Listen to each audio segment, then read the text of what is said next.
Hello, this is Erin from Bridgeville in Southfield Township Libraries. Today we are going to make a bunny backpack.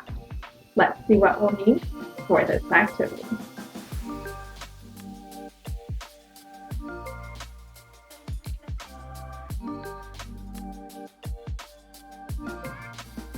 To begin, I'm going to take some of my artificial greens and I'm going to use my scissors and just cut them down to a smaller size. And I just want them to kind of fit nicely in my pot and make it look full. But I also want to leave some room for my pom-pom.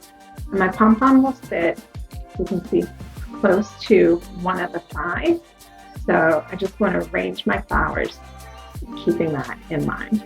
So I'll do that now and come back. I have the greenery in my pot arranged. So the next step is to add my large pom-pom. I'm going to arrange it how I like near one of the edges. And then I will add a little bit of glue on the inside edge and then press my pom-pom into place. And once that's done, I'm going to take my small pom-pom, put it on the top of that one so that it looks like the tail of the bunny.